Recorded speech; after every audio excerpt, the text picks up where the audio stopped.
Cruising Greece at first sounds like every island looks the same. A bit of white, a bit of blue, right?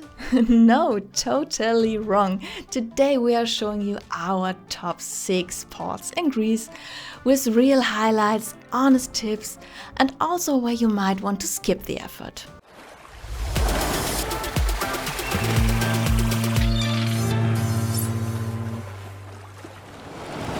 For us, Greece is one of the most diverse cruise destinations out there. Short flight times, stunning islands, historic cities, great food, cheap coffee, and those colors of white, blue and turquoise, pure postcard vibes. Today we're taking you to our top 6 ports in Greece that you definitely shouldn't miss on a cruise. And of course we will show you what can you do there, and is everything walkable, or do you need a tender, a shuttle or an excursion? Make sure to stick around until the end for our number 1. For us, it's one of the best photo locations in the entire Mediterranean. One of those classic Instagram destinations, but only if you do it right. Let's start with place number 6, and that is Rhodes. Rhodes is definitely incredibly easy for cruise passengers. You basically dock right in the city. That means you get out the ship, walk a few minutes, and you're right in the old town of Rhodes. The old town is huge, spacious, and completely surrounded by city walls. Here you can do everything: sightseeing, shopping, going into museums, cafes or restaurants. And for cat lovers, it's an absolute paradise. It feels like every alley has its own little furball. Excursions are also possible, for example to Lindos with its Acropolis, a very popular spot. We will definitely do this next time. What we have to say honestly, the Greek coffee. If you go into a cafe and order a Greek coffee, it wasn't our thing. But let's say, try it yourself. But here's a little tip we got and we're passing on to you. Try a Freddo coffee or a Freddo cappuccino. Especially in summer, amazing. And of course, that doesn't just apply to Rhodes. Nevertheless, the port of Rhodes is super versatile and extremely easy to handle.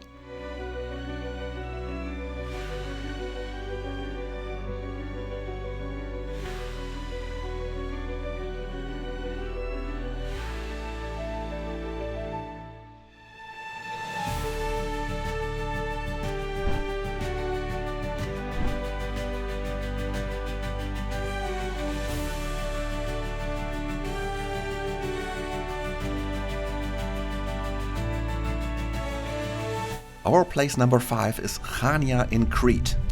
With Chania we're starting right away with a little, let's call it, logistics issue. But first things first, the port is not directly in Chania but in Sudar, a little bit outside.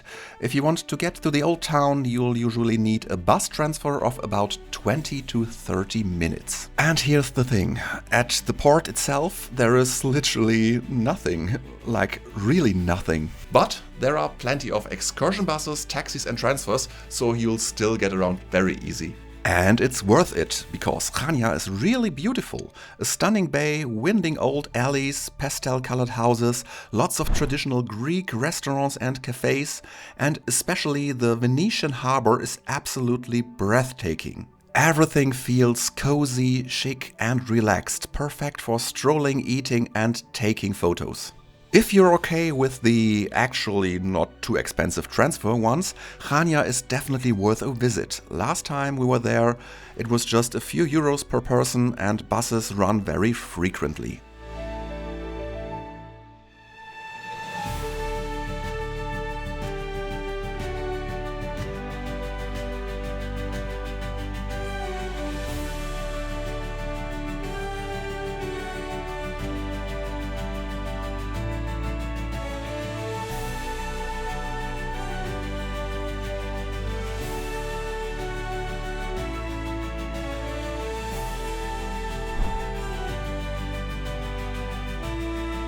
Let's continue with our place number 4, and that is Kavala.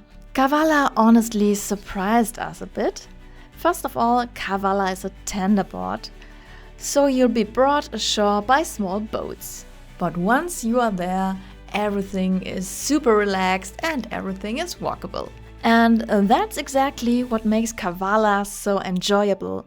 Right by the water, you start at the really nice marina with lots of cafes and restaurants, perfect to arrive and grab a coffee first. Then you can just start exploring. What makes Kavala special is this mix of a modern city and a historic old town. The old town almost feels like a small labyrinth, narrow winding alleys going up and down, lots of stairs and small houses. Sometimes you don't even know where you are anymore, but that's exactly the charm.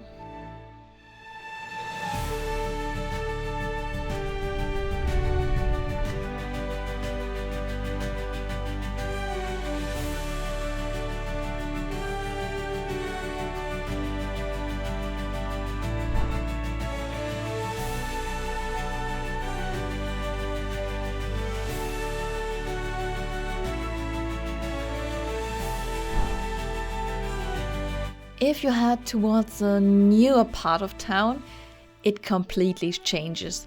Wide streets, lots of shops and beautiful architecture, a really exciting mix. But a real highlight for us was the coastline. This rocky coastal landscape is incredibly photogenic, perfect for calm special shots.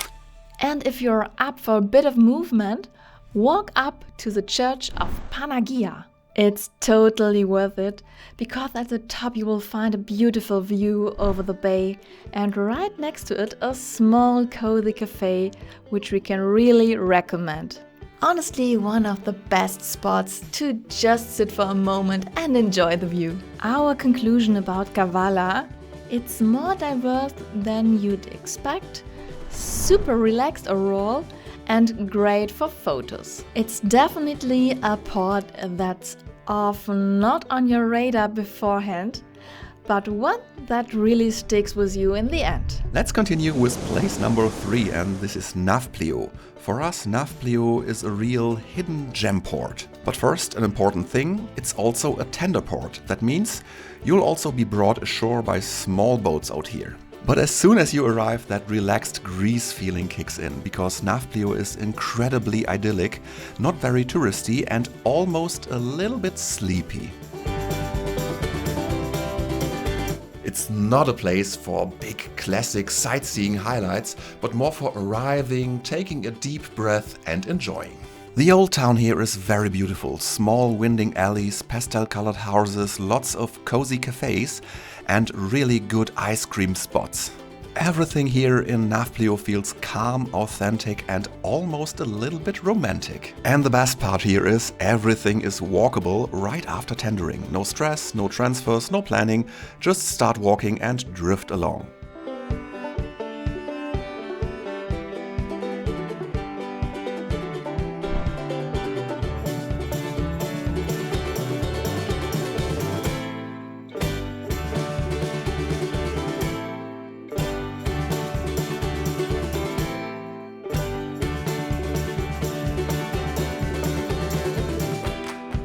If you want to be a bit active, here's another highlight, the Palamidi Fortress. It sits above the town and can be reached via many steps, but trust us, the view from up there is absolutely amazing. You will overlook the entire town, the sea with your ship and the surrounding landscape, perfect for photos or just to pause and to enjoy. Our conclusion about Nafplio: not a spectacular wow port like Santorini or Mykonos, spoiler alert, but one of the most relaxed and charming stops overall. The kind of place where you think, I could easily stay here for a few days.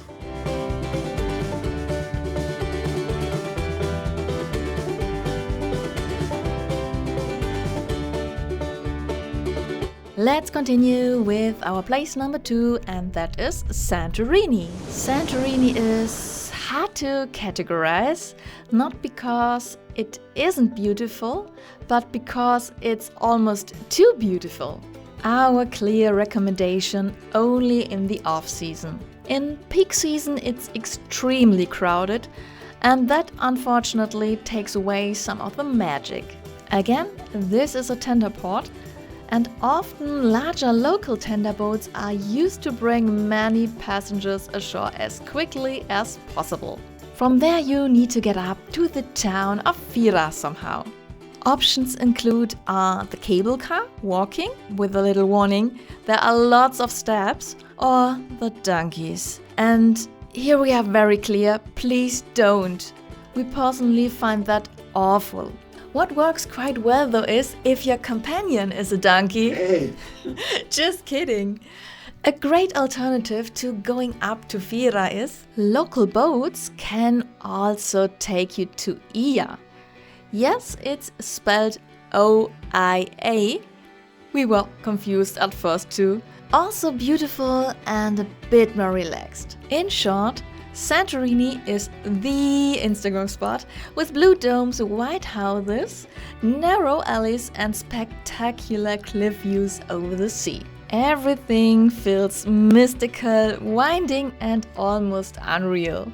With great photo spots everywhere, crowds too, unfortunately. If you're there at the right time, it's an absolute dream port. Your keywords are off-season and go early.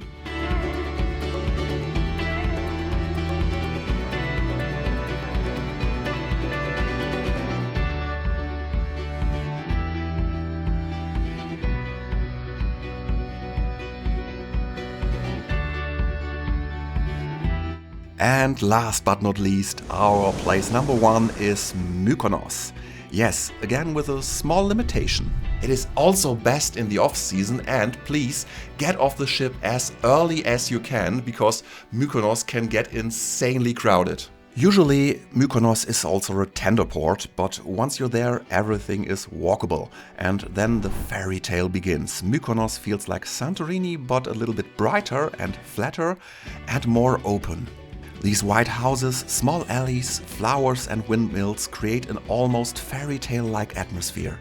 On top of that, there are beautiful cafes, perfect for breakfast, snacks or dinner. We actually have, and show you here, a personal, non-sponsored, genuinely honest insider tip that's a must for us every time we are in Mykonos. And there are endless photo spots, which is absolutely perfect for us.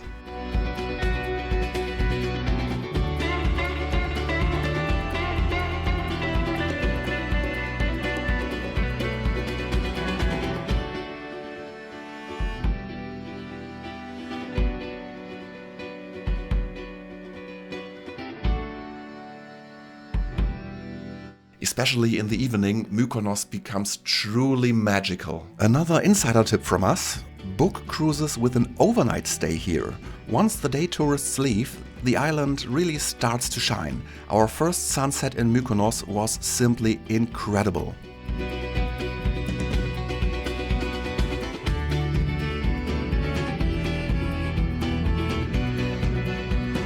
For us, Mykonos is one of the best photographic locations in the entire Mediterranean.